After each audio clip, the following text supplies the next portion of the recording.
Hello!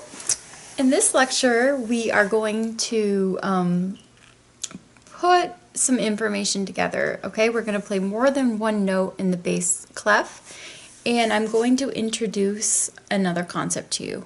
Okay, so we already covered in the treble clef the idea of each finger having a number. Okay, when you read music, and really from beginner to advanced, you're almost always going to see this. I'm going to show you right here. You're almost going to see, always going to see a number under the notes, okay?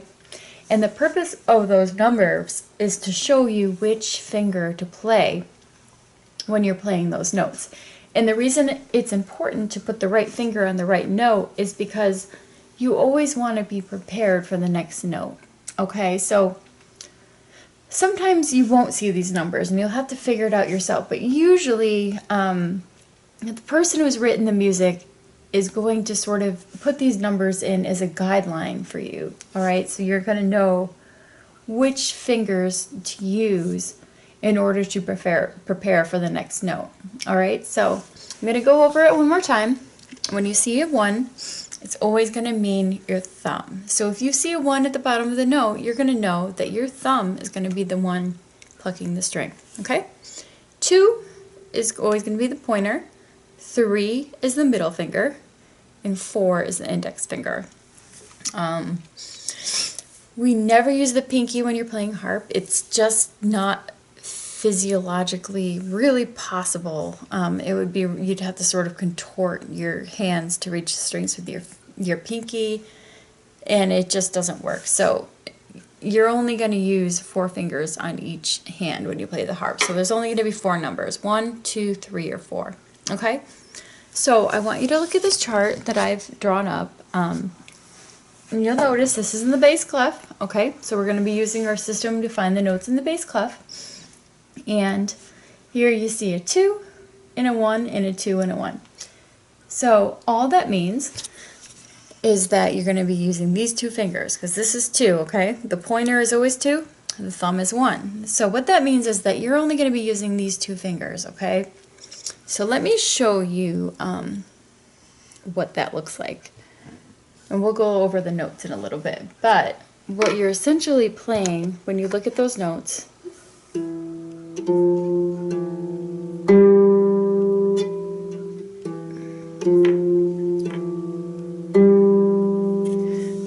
and the reason those numbers are under the notes is because that is going to show you what fingers to use in order to prepare. Okay, so what preparing is always having your finger on the next note in a nutshell. All right, so let me go over from scratch how we're going to play this. All right, so first of all, you're going to use your system to find the notes. And same system we're going to start with. We're going to look at this note and we're going to find out what letter it is. Okay, so bass clef, what is our saying? My saying in the bass clef for the spaces is going to be all cats eat gopher. Okay, eat gophers. So every time I see spaces in the bass clef, I'm going to use that. Okay, so all cats eat gophers. A, C, E, G. So I'm going to look at this note. I'm going to know what's an E. I'm going to find it in relationship to middle C. So first of all, I'm going to count the strings. So 1, 2, 3, 4. So be 5 strings below middle C. Okay? So let's find that on the harp. This is middle C here, so 1, 2, 3, 4, 5. Okay? So it's going to be this note right here. And to confirm it's an E, we're going to think about its relationship to C and F, because C's are always red and F's are always blue. Okay? So let's find the nearest red note. Alright? It's going to be right here. So based on this note, since this note is a C, let's figure out if this is actually an E. Alright? So C, one note up from C is D. There you go. It's actually an E. Okay? So first note is going to be this note right here. All right. Now the second note, let's do it again. Okay. So we're in the bass clef. That's how we know we're in the bass clef, the symbol right here. And we're going to see this is a line, so we're going to pull up our system for memorizing the lines in the bass clef. Mine is the mnemonic, good boys don't fight a lot. Okay, so I'm going to know the first line is G, good boys don't fight a lot. So F, okay? So we're going to figure out this is an F. Now, if you look at this, you can see it's one note above the first note we played. So that's going to be really easy to find, because if you found the first note, you're going to see this as one string above. But let's do our system for middle C. All right? So here's middle C. Let's see how many strings below middle C. So this bass here, one string. Then we go to the line, 2 strings, 3 strings, 4 strings below middle C. Okay, so let's find it on the harp.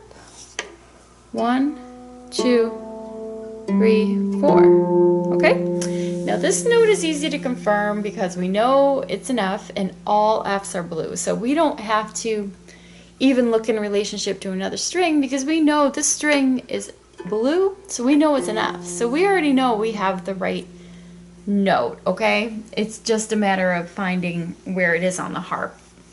We're fairly certain that we counted correctly for middle C. So this right here is going to be the second note, okay? Now, you look back here, this next note is going to be the same as this note. So that's going to be pretty easy. You know you're going to play that same note again, okay? And then this note up here, and we're going to go back to our system. Now, my system, the spaces on the bass clef are A, C, E, G. All cats eat gophers. So, all cats eat gophers, G. Okay? We know it's a G. So, this note is a G. Now, let's see where it is on the harp. Okay? So, let's find our middle C. It's right here. And just so you know,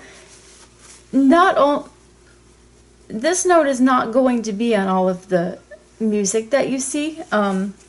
You might see a line here, but really you're gonna have to put this here in your mind. And I suggest when you first start writing music, take a pencil right above this line, pencil this in, okay, just so you can see that. All right, you don't want to pencil it, just imagine it. Okay, so here's the middle C, space below it there, 1 string, 2 strings, 3 strings below middle C. Okay? So, if you look at this, we're going to know that this is sort of replicating the harp. So, you're going to see that this note is 3 strings below middle C. So, all we're going to do, we're going to find middle C in the harp. Okay? We're going to go 3 strings lower. 1, 2, 3. That's it. Okay? Now, to double check that it's actually a G is easy because right below it we have a blue string, which is F. So we know one note above F is G, okay? Because it goes alphabetically. It goes A, B, C, D, E, F, G, and then it starts back from the beginning, okay? So let me just show you that. C, D, E, F, G, A, B, C. Okay? So, those are the 4 notes that you're going to be playing. All right? So, but the important thing to remember is to use these numbers to know which fingers you're going to play with, okay? Because those fingers are going to be the correct fingers to prepare the best that you can. All right? So, let me show you what I mean. Now, since the first note has a 2 under it, and we figure it out that this is the first note, we're going to put this number 2 finger on here, okay? See my number 2 finger? That goes here. And the next note is this note, F, and that says 1. So So we're going to put this guy here. 1 for thumb. Alright? So, already you can see why they sort of chose these numbers. Because if you look, before you pluck the string, you want to make sure the next string is ready to go, alright? Now the next note, which is the same as the first, is going to be played with the same finger. So, when you look at the harp, you're going to see, before you pluck the string, make sure the next one's prepared. That's going to be the same note, okay? So do you see why they chose this finger? Because it'll already be there.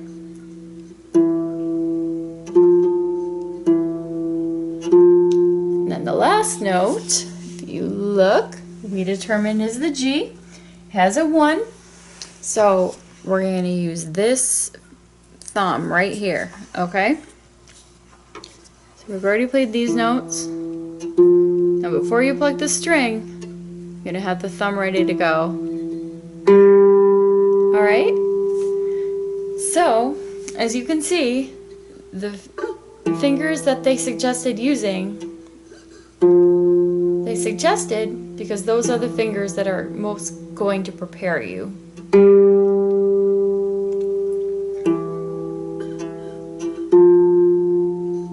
See how before I pluck any note, I always have my finger ready to go? So that's a good thing. If you haven't quite grasped the concept of preparing, one easy way to know you're preparing is that you will never, ever, ever, except the very end of the song, or if there's a really, really long break between the next measure, next note, you will never have just one finger on the harp, on a string. You will always have at least 2, okay? So if you're playing a single note, you're never gonna just do something like this, where it's da, and then you come back and press the string. It just wastes time, you know, you can't go very quick.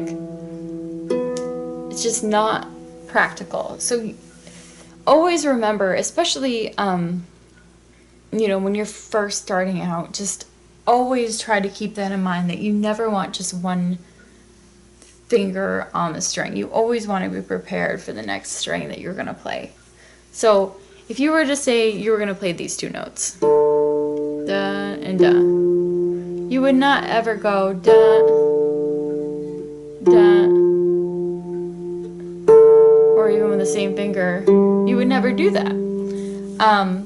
Because you want to make sure that you are already prepared for the next note. So you would always have this finger waiting to play, okay? So pluck that string, and then even before you pluck this string, you want to be thinking, what's the next string I'm going to pluck? So say it's down here, okay? So you have some finger waiting there, all right, before you play this. Then before you play this string, you want to have another finger. Do you get what I'm saying? Basically, you're always prepared for at least the next note.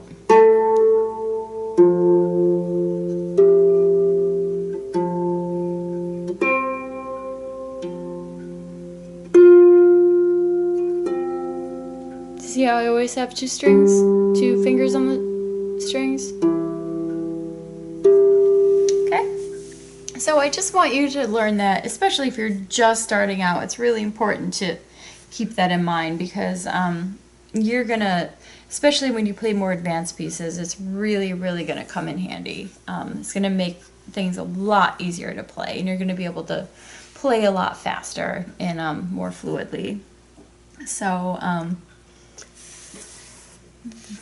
let's show you this one more time. Okay, so I just want you to see how at first when you look at this, it looks very complex, okay? But when you break it down with that same system I did in the previous 2 lectures, where you just do each note, figure it out, and then go on to the next one, then it really, it isn't as hard as it looks at first, okay? But you just have to remember to just take one step at a time.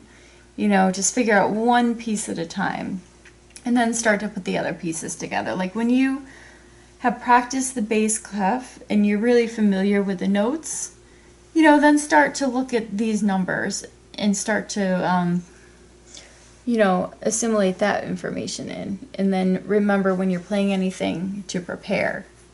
Okay, so really what it is, the most important thing to remember is to just start simple. Find the letter to the note, you know, find where it is on the harp, really get that down, and then move to the next level. Okay, so that is the end of today's lecture. Let me know if you have any questions. Feel free to email me if I can clarify anything, if I can explain anything better. But so far, looks like we're moving right along, and I will see you next time. Bye.